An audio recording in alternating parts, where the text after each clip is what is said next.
Cinema എന്നൊരു സ്വപ്നത്തിൻ്റെ പുറകെ പോകുന്ന എല്ലാവർക്കും ഒരു അനുഭവമായിരിക്കും സീരിയൽ. കാരണം സീരിയലിൽ വർക്ക് ചെയ്യുന്ന ഓരോരുത്തരടുത്ത് ചോദിച്ചാലും അവർക്കൊക്കെ സിനിമയാണ് പാഷൻ. ക്യാമറ ആണെങ്കിലും ഡയറക്ഷൻ ആണെങ്കിലും ആർട്ട് ആണെങ്കിലും ഒക്കെ സിനിമയാണ്. ഇതിലൂടെ സിനിമയിൽ എത്തിപ്പെടുക എന്നുള്ള ഒരൊറ്റ ആഗ്രഹത്തിൻ്റെ പുറത്താണ് സീരിയലിൻ്റെ ഓരോ ടെക്നിക്കൽ വർക്കിലേക്ക് വന്നേക്കുന്നത്. ഞാനും ഇതേപോലെയാണ് സീരിയലിലേക്ക് വന്നത്. സിനിമയിൽ അഭിനയിക്കണം എന്നുള്ള വലിയ ലക്ഷ്യത്തോടെയാണ് ഞാൻ വീട്ടിൽ നിന്ന് വണ്ടി കയറിയത്. പക്ഷേ എങ്ങോട്ടാണ് പോകേണ്ടത്, ആരെയാണ് കണ്ടതെന്ന് എനിക്കറിയത്തില്ല.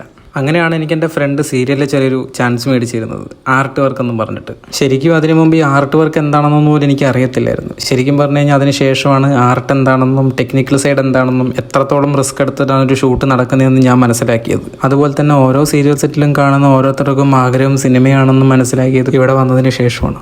അതുകൊണ്ട് തന്നെ സീരിയലിൽ ഇന്നും എനിക്ക് ഒരുപാട് സുഹൃത്തുക്കളുണ്ട്. പിന്നെ ഈ സീരിയൽ സെറ്റ് ശരിക്കും പറഞ്ഞു കഴിഞ്ഞാൽ ഒരു കുടുംബം പോലെയാണ്. കാരണം എല്ലാവരോടും ഒരുപാട് കാലത്തെ പരിചയം ഉണ്ടാവും. നമ്മളിനി ഏതൊക്കെ വർക്ക് ചെയ്താലും എത്രയൊക്കെ വലുതായാലും എന്തൊക്കെ ചെയ്താലും തുടക്കം ശരിക്കും സീരിയലാണ്. പണ്ടൊക്കെ സീരിയൽ അമ്മ ഇരുന്ന് കാണുന്ന സമയത്ത് നമുക്കൊക്കെ ശരിക്കും ദേഷ്യമായിരുന്നു. കാരണം സിനിമ കാണാൻ സമ്മതിക്കാതെ സീരിയലൊക്കെ ഇരുന്ന് കാണുന്നൊക്കെ പറഞ്ഞിട്ട്.